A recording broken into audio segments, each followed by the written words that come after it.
Hello everyone, this is Rohit here. Welcome back to my channel.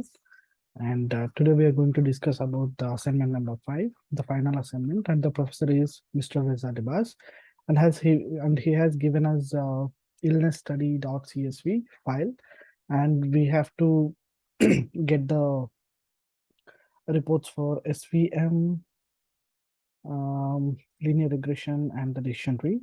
These are the algorithms we are using to we are checking which one is the best one. So so let's deep dive into the code. So here we're importing the libraries here. We're just loading the libraries, import the pandas, numpy, matplotlib as plt, and then we are accessing the data here. How to access the data? We're just reading the data, and the head is nothing but like it will read all the first five entries of the of the Excel sheet. So if you want to read more of the data, you can customize it like this. So right now I've given 10 uh, columns of data. So here we can clearly see with the index 0, there are 10 columns of data, and there are 31 columns and 10 rows. So likewise, if you just keep it as blank, then it will display like the first 5 values of the table. And then we are creating the x and y variables. And in this, we are dropping the diagnosis uh, column here. So diagnosis is the independent column, and here we can see all the M's and B's,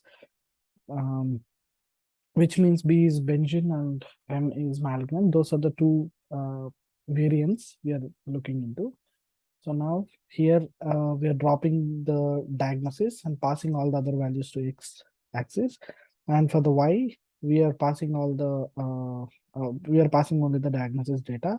And now for the creating of training and test data sets, for the test size, we are only picking up 20%. And for the training size, we are picking up 80% of the data. So that's why that's how we can calculate the better test results. So from the SK model selection, we are just importing the train test split. So there we are passing the train plus passing X, Y, test size, random state, everything to the X test, Y test, X train and Y train values. Now scaling the data. For this scaling the data, we are importing the standard scalar. So that will actually fit and perform the data set which we have passed here. So fit will actually calculate the values and transform will assign those values to the X train 2. So SC is standard scalar. We are just passing the standard scalar to SC. And now when it comes to SVM, the script for SVM is like we are importing the SVC method into this SVM. If you want to check the code, just highlight here, and a pop-up will be displayed on the top of the screen here. And if you click on view source on the right hand side, it will show you the information here about the classes we are discussing right now. And in this, we are passing the target names benzene and malignant, and we are performing the prediction model for this. And so here for this sklearn matrix, we are using the classification report, which will give you the precision recall, FN score, and support values for this SVM. And the confusion matrix will give the estimator values here. So here in this SVM, we are taking the linear model and the random state as 100.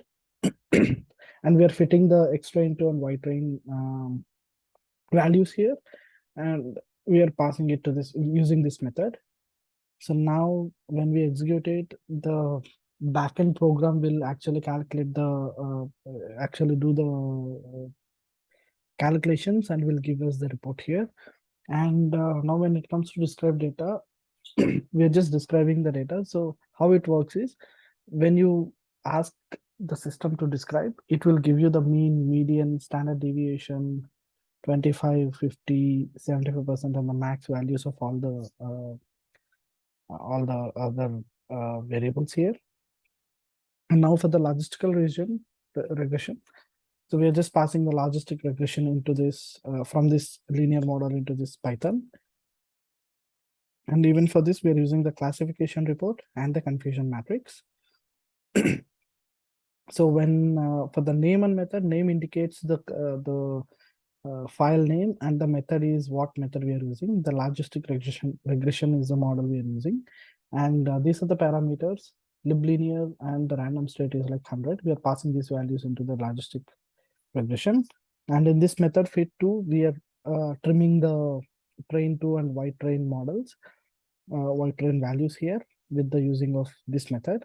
And we are passing all these values into a prediction mean variable, and we are using it if we are using it here. So how does this print work? It will just take the estimator randomly for the format name, and then it will print the values here. For the target names, you can see there are the Benjamin and Malignant here. So these two are the target names. We are targeting on these two variables on how it is getting calculated. And these are the values: precision, recall, FN score, and support.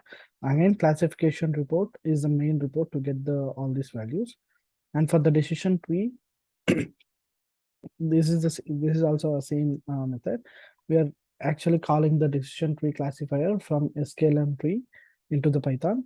And for the name and method, dt is the name and the method is decision tree classifier, as we discussed here. And the random state would be like 100. We are trimming the values of x train 2 and y train 2, depends on the data set. And the prediction model, we are just passing all these values into the predict variable. And then we are using the target names as Benjamin and Malignant. For these Benjamin and Malignant, we are calculating the precision, recall, FN score, and support for for these ones using the decision tree classifier. And that's it with the code. We can see the values here. The SVM has the precision of 0.96 and 0.95, whereas the precision of logistic regression, which stood at the first, is 0.99 and 0.95. And for the precision for this one is 0.94 and 88, which is very low when compared to the other two. The recall value is 97 and 93 here. Here it's 97 and 98 in the logistic regression. For the recall value, the Benjamin is same for both the logistic region and SVM, whereas in decision tree matrix, it's only 93. So we can ignore this one. And for the FN score, the estimator is like 0.97 and 0.94, whereas when you compare with the FN score, it's actually more. The accuracy rate of the logistic regression is more, and for the FN score, that's only 94 and 89, which is very less. So for the conclusion, I am going to suggest Mr. Hughes to take the logistical regression, as it has more precision values and the data is trimmed very well. So now when it comes to the PPT, so these are the, sorry. Yeah, so these are the, this is the code here, which I have written. So these are the definition of the variables. Sorry. And this is the describe function where we can see all the mean, standard deviation, count, everything here. And for defining the x and y variables, this is, we are just splitting the x and y into 80 and 20%. Sorry, the test and train into 20 and 80%, so that we'll get the more accurate results with the algorithm we use there. And we are just scaling the data, which is just like fit and transforming the data. And this is for the SVM. This is for the logistical regression, decision tree, and the comparison and insights. So in comparison, when we compared with all the other two models, algorithms, I can see the classification between the SVM decision tree and the logistical regression. Logistical regression stood first. And there are some recommendations. I would definitely recommend logistic regression algorithm, as this has more precise values compared with the SVM and decision tree. SVM and logistical relapse has close to all the values in the classifications. For example, accuracy, review, and recall and FN score. Despite the fact that SVM and logistical relapse are close to the values, however, the logistical regression model has more accurate values and more closer values. So we are going with the logistic regression model. And the justification. So the improvements I could say is consideration of the additional information that should be like the more information assists the model with summing up obviously, and less number in information makes it overfits. So it should be adjusted accordingly. And with the different models, it looks very great. I would recommend to contrast and on the different models like brain organization to affirm that it is a decent model. That's it for now. Thank you so much.